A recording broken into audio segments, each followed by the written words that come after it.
வீர வணக்கம் வீர வணக்கம் வீர வணக்கம் வீர வணக்கம் வீர வணக்கம் தம் வணக்கம் வீர வணக்கம் செவ் வணக்கம் தோழர் நல்ல கண்ணுவுக்கு வீர வணக்கம் நல்ல கண்ணுக்கு வீர வணக்கம் தோழர் ஆரஞ்சாவுக்கு வீர வணக்கம் ஆரஞ்சே வீர வணக்கம் புரட்சியின் நாயகனே புரட்சியின் நாயகனே செம்படையின் ஓடாளி வர்க்க சிவப்பு நட்சத்திரமே பாட்டாளி வர்க்க சிவப்பு நட்சத்திரமே தியாகத்தின் சூடரே தியாகத்தின் சூடரே எளிமையின் சின்னமே எளிமையின் சின்னமே கரைப்படையா கரமே கரப்படையா கரமே உழைக்கும் மக்களுக்காக உழைக்கும் மக்களுக்காக வாழ்நாளையும் வாழ்நாளையும் உடலையும் உடலையும் தானம் செய்தவரே தானம் செய்தவரே நூற்றாண்டு கண்ட கம்யூனிஸ்ட் நூற்றாண்டு கண்ட கம்யூனிஸ்ட் இந்தியாவின் முகமே இந்தியாவின் முகமே வாழ்க வாழ்க உன் புகழ் வாழ்க வாழ்க உன் புகழ் என்று உங்கள் பாதையில் என்று உங்கள் பாதையில் தோழர்களாய் பயணிப்போம் தோழர்களாய் பயணிப்போம் வீர வணக்கம் தம் வணக்கம் வீர வணக்கம் செவ் வணக்கம் தோழர் ஆரஞ்சாவுக்கு வீர வணக்கம் தோழர் ஆரஞ்சேவுக்கு வீர வணக்கம்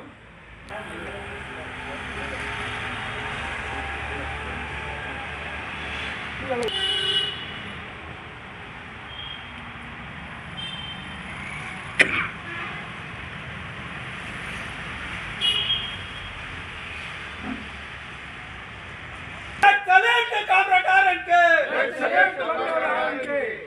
இந்த தகையில் வாழ் உழைக்க மக்களே, இன்று இந்திய கம்யூனிஸ்ட் கட்சியின் முதுபெரும் தலைவர் தோழர் ஆர் நல்லக்கண்ணு அவர்கள் இயற்கை எழுதியுள்ளார். அவர் மார்க்ஸ் சொன்னதைப் போல தன்னுடைய சிந்தனையை நிறுத்தி கொண்டுள்ளார். அவருடைய வாழ்வும் அவருடைய அர்ப்பணிப்பும் என்றும் எளிய மக்களுக்கானதாகவே அவருடைய வாழ்க்கை இருந்தது. 80 வருட அவருடைய இந்திய கம்யூனிஸ்ட் கட்சியினுடைய பயணத்தில் ஒரு கரைப்படியா கரம் என்றால் அது தோழர் ஆர்என்கே அவர்கள் மட்டுமே சாரும். அவர்களுடைய சுதந்திர போராட்டத்தினுடைய பீச்சிலிருந்து வெளியேறு போராட்டத்தில் இருந்து அவருடைய பயணம் இந்தியாவில் தொடங்குகிறது. அவருடைய 18வது வயதில் இந்திய கம்யூனிஸ்ட் கட்சியினுடைய அவருடைய பயணத்தை தொடங்குகிறார். அவருடைய போராட்ட முறையானது படிக்கும்போதே மாணவர் பருவத்திலிருந்து அவருடைய போராட்டம் தொடங்குகிறது. சுதந்திர இந்தியா பெற்ற பிறகும் எளிய மக்களுக்கு என்று விடுதலையோ அன்றுதான் நான் மீசை வளர்ப்பேன் என்று அவருடைய மீசைக்கென்று ஒரு பின்னாடி உள்ள ஒரு கதை இருக்கிறது. அந்த கதையை தோழர் அவர்கள் விளக்குவார். அவருடைய போராட்ட முறைகளும் அவருடைய போராட்ட குணங்களும் என்றும் மக்களுக்கானதாகவே இருந்திருக்கிறது. தாமிரபரணி ஆற்று கொள்ளையிலிருந்து மணல் கொள்ளையிலிருந்து ஜாதிய தீண்டாமைக்கு எதிராகவும் மக்களுடைய சிறு சிறு போராட்டத்திற்குரிய அவருடைய பயணம் என்றும் தொடர்புபடியே இருக்கிறது. அவருடைய பயணத்தின் வாயிலாக அவருடைய இயற்கையை எங்களுடைய சிவப்பு அஞ்சலி செலுத்திக் கொண்டு கோலார் மாவட்ட கவுன்சில் அவருக்கு இன்றும் சிவப்பு அஞ்சலி செலுத்துகிறது. அவருடைய நினைவாக அவருடைய கால் தடத்தில் இந்திய கம்யூனிஸ்ட் கட்சி கோலார் தங்கவயல் தாலுகா அவருடைய தியாகத்தின் வழியாக பயணிப்போம் என்று கேட்டுக்கொள்கிறோம். அடுத்ததாக தோழர் மாவட்ட தலைவர் அவர்கள் இதை பற்றி உரையாற்றுவார். முதுபெரும் தலைவர் தோழர் ஆர் நல்லக்கண்ணு அவர்களுடைய இறப்பு கம்யூனிஸ்ட் இயக்கத்திற்கு ஒரு பேரிழப்பு. இந்திய கம்யூனிஸ்ட் கட்சிக்கு 101 வயது. தோழர் ஆர் நல்லக்கண்ணின் வயதும் 101. இந்திய கம்யூனிஸ்ட் கட்சி இந்தியாவில் தோன்றிய போது 1925 டிசம்பர் 26ஆம் தேதி கம்யூனிஸ்ட் கட்சி இந்தியாவிலே தோன்றியது. அன்றே பிறந்தவர்தான் தோழர் ஆர் நல்லக்கண்ணு அவர்கள். இந்தியாவினுடைய 100ஆண்டு விழா இந்திய கம்யூனிஸ்ட் கட்சியினுடைய நடத்திய போது தோழர் ஆர் நல்லக்கண்ணு அவர்களும் ஒரு வரலாற்று சின்னமாக அவருடைய பிறந்த நாளும் அனுசரிக்கப்பட்டது. தோழர் ஆர் நல்லக்கண்ணு அவர்கள் தன்னுடைய 27 வயதிலே விவசாயிகளுடைய போராட்டத்திற்காக ஜமீன்தார்கள் நிவலச்சுவாந்தார்கள் ஏழைகளுக்கு வழங்க வேண்டிய நெல்களை அடைத்து வைத்து இருந்தபோது அதை எதிர்த்து கோடோனை உடைத்து அந்த நெற்கதிர்களை பசியாற்றுவதற்காக தொழிலாளர்களுக்காக மக்களுக்காக வழங்கிய அந்த போராட்டத்திலே அவர் சிறை சென்றார். 7 ஆண்டுகள் பிரிட்டிஷ் ஆட்சி காலத்திலே அவர் சிறையில் இருந்தார். சிறையில் இருந்த காலத்திலே அவருடைய மீசைகளை ஒன்றொன்றாக பிடுங்கிய வரலாறு, அவருடைய மீசைகளுக்கு சிகரெட்டால் சூடு வைத்த ஒரு வரலாறு, அவருடைய நகங்களை பிடுங்கி அவருக்கு சித்திரவதை செய்த வரலாறு, அவர் காலிலே செயின் கட்டி அவரை இழுத்து சென்ற அந்த வரலாறு, இந்திய நாட்டினுடைய சுதந்திர வேட்கைக்காக அன்றைக்கு மகாத்மா காந்தியோடும் அன்றைக்கு இருந்த ஜீவானந்தத்தோடும் கக்கன் போன்றவர்களோடும் தமிழகத்திலே சுதந்திரத்திற்காக வீறு கொண்டு எழுந்த ஒரு இளைஞன் என்று சொன்னால் அது தோழர் ஆர் நல்லக்கண்ணு அவர்கள். அப்படிப்பட்ட சிறையிலே கொடுமைகளை அனுபவித்த போது கூட அவர் இந்த நாட்டினுடைய விடுதலைக்காக நான் இருப்பேன், என்னுடைய கம்யூனிஸ்ட் கட்சியினுடைய அந்த கொள்கைக்காக நான் இருப்பேன், என் நாட்டை நான் காட்டி கொடுக்க மாட்டேன் என்று சொன்ன ஒரு வரலாற்று சிறப்பு மிக்க ஒரு தலைவர் இன்றைக்கு மறந்தார். தமிழகத்திலே இன்றைக்கு பல்வேறு போராட்டங்கள், சாதாரண போராட்டங்கள் இருந்து எந்த விதமான போராட்டங்கள் நடந்தாலும் அங்கு தோழர் RNK அவர்கள் கலந்து கொள்வார். சாதாரண மக்கள் அவரை அழைத்தாலும் அவர்களோடு அவர் பயணிப்பார். அவர் கூட்டங்களுக்கு செல்லுகின்ற போது சாதாரண குடிசைகளிலே தொழிலாளர்களோடு தங்குவார். அன்று விடியற்கால எழுந்து தன்னுடைய உடையை அவரே துவைத்து அந்த வெயிலிலே காய வைத்து அதையே அணிந்து கொண்டு இன்னொரு ஊருக்கு செல்லுவார். கட்சியினுடைய பணம் தன் கையிலே எவ்வளவு இருந்தாலும் கூட, எவ்வளவு பசி இருந்தாலும் கூட, இவ்வளவு பணம் வைத்திருக்கிறீர்கள், நீங்கள் எங்காவது இதில் எடுத்து சாப்பிடலாம் என்று சொல்லுகின்ற போது என் கட்சிக்கான நிதி, இந்த கட்சி நிதியை கட்சியினுடைய சொத்து என்று தண்ணீர் குடித்து தன் பசியை ஆற்றி கொண்ட ஒரு வரலாற்று இன்ற காலகட்டத்தில், இந்த 20வது நூற்றாண்டிலே சமீப காலத்திலே இன்றைய தலைமுறைகளிலே கொடுக்க வேண்டும், ஒவ்வொன்றுக்கும் பணம் கொடுத்த காலத்திலே தன்னுடைய கட்சி அவருடைய 80வது ஆண்டிலே அவருக்கு நிகழ்ச்சி நடத்தி 1 கோடி ரூபாயை வசூல் செய்தார்கள். அந்த 1 கோடி ரூபாயை அவர் கையிலே கொடுத்த போது 1 கோடி 100 ரூபாயை அதில் வைத்து என் கட்சிக்கு இந்த பணம் என்று கட்சிக்கே கொடுத்த மாபெரும் தோழர் ஆர் நல்லக்கண்ணு என்றால் மிகையாகாது.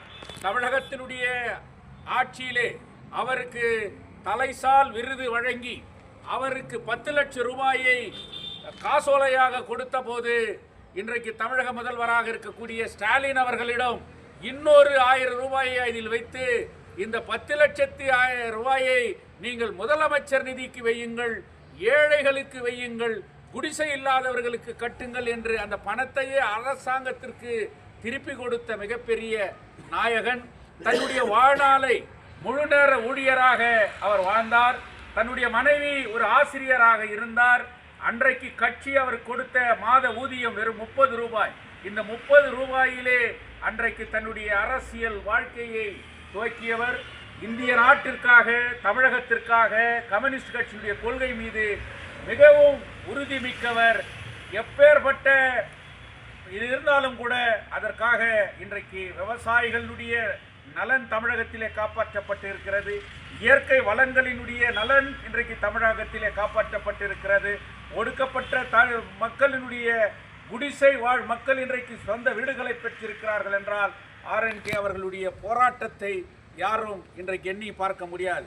1952 கோலார் தங்கவயலில் முதல் சட்டமன்ற உறுப்பினராக அமரர் KS வாசன் அவர்கள் வெற்றி பெற்ற போது அவருக்கு கோலார் தங்கவயலிலே வந்து தேர்தல் பணியை ஆற்றி இந்த இந்திய கம்யூனிஸ்ட் கட்சியினுடைய வெற்றிக்காக பாடுபட்ட வரலாறு கூட தோழர் ஆர் நல்லக்கண்ணு அவர்களுக்கு உண்டு. என்னுடைய தகப்பனார் எழுதிய தங்க சுரங்க வரலாறு புத்தகத்தை தோழர் ஆர் நல்லக்கண்ணு அவர்களை அழைத்து வந்து தங்கவயலில் அந்த புத்தகத்தை வெளியிடுவேன் என்று நான் என் தந்தையாரிடம் சொன்னேன். அவர் உடல்நிலை சரியில்லாத காரணத்தால் வெளியூர்களுக்கு நான் பயணம் செய்ய முடியாது என்று சொல்லி தன்னுடைய வாழ்த்துறையை எழுதி கட்சி தோழருக்கு சொல்லி தன்னுடைய வாழ்த்துறை எழுதி அந்த வாழ்த்து மடலிலே அவர் சொன்னது, கோலார் தங்கவயல் தமிழகத்தினுடைய தொப்புள் கொடியாக இருக்கும். அந்த சுரங்க தொழிலாளர்களுடைய அந்த தியாக வரலாறு உலகத்திலே எந்த நாட்டிலும் அப்படிப்பட்ட ஒரு வரலாறு இல்லை. அப்பேற்பட்ட தியாகம் கொண்ட அந்த கோலார் தங்கவயலில் ஒரே மாற்று அங்கே வாழக்கூடிய தமிழர்கள் தாழ்த்தப்பட்ட பிற்படுத்தப்பட்ட மக்கள் அதிகமாக வாழ்ந்து கொண்டிருக்கிறார்கள் என்கின்ற ஒரே காரணத்திற்காக இன்றைக்கு ஆட்சியாளர்கள் அந்த பகுதியை புறக்கணித்து வருகிறார்கள். அதை கம்யூனிஸ்ட் இயக்கம் என்றைக்கும் விட்டு கொடுக்க கூடாது. கம்யூனிஸ்ட் இயக்கம் அந்த மக்களோடு நின்று போராட வேண்டும். அவர்களுடைய வீடு சொந்தமாக்கப்பட வேண்டும் அவர் வாழ்வதற்கு என்கின்ற அந்த புத்தகத்தை படித்து அவர் எழுதிய அந்த இதுவை சி மகேந்திரன் அவர்கள் எங்களிடம் வந்து இங்கே படித்த சொன்ன ஒரு வரலாறு கூட உண்டு. கோலார் தங்கவயலுக்கும் தோழர் ஆர் நல்லக்கண்ணு அவர்களுக்கும் மிகப்பெரிய பங்கு உண்டு. இந்திய கம்யூனிஸ்ட் கட்சி கோலார் மாவட்டம் அவருக்கு ஆழ்ந்த இரங்கலை தெரிவித்துக் கொள்ளுகின்றோம். அவருடைய பாதையிலே நேர்மை, அப்பழுக்கற்ற ஒரு நபர், கரைப்படையாத கரம், தன் இன்றைக்கு சொந்த வீடு இல்லை, சொந்த வாகனம் இல்லை, அவருக்கு பேசுவதற்கு மொபைல் இல்லை, எதுவுமே தன்னுடைய சொந்த வங்கியிலே ₹1 பணம் இல்லை. ஆனால் அவர் நின்ற தேர்தலில் எல்லாம் அவர் தோற்கடிக்கப்பட்டார். ஆனாலும் கூட இன்றைக்கு இந்தியாவே திரும்பி பார்க்கக்கூடிய மிகப்பெரிய எளிமையான நேர்மையான ஒரு மிகப்பெரிய நாயகனாக இன்றைக்கு அவர் காட்சியளிக்கிறார். இந்த நாட்டை ஆண்டு கொண்டிருக்கிற ஆட்சியாளர்கள் சுதந்திர போராட்ட காலத்திலே இந்த நாட்டை காட்டி கொடுத்து வெளியே வந்தவர்கள். ஆனால் RNK அவர்கள் தன்னுடைய சுதந்திர இந்திய விடுதலைக்காக தன் உயிரே போனாலும் சரி என்று போராடி சிறை சேர்ந்த மிகப்பெரிய தலைவர் இன்றைக்கு மறைந்திருக்கிறார். அவர் வழியிலே கோலார் தங்கவயலில் இந்திய கம்யூனிஸ்ட் கட்சியை நாங்கள் முன்னெடுப்போம்.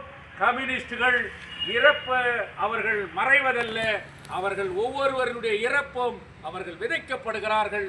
அந்த விதை மீண்டும் செங்கொடி உயர்த்தி பெற அவருடைய ஒரே சொத்து அவர் உடல் மீது போர்த்திருக்கக்கூடிய அந்த செங்கொடி தான் என்பதுதான் கம்யூனிஸ்ட் கட்சியுடைய வரலாறு.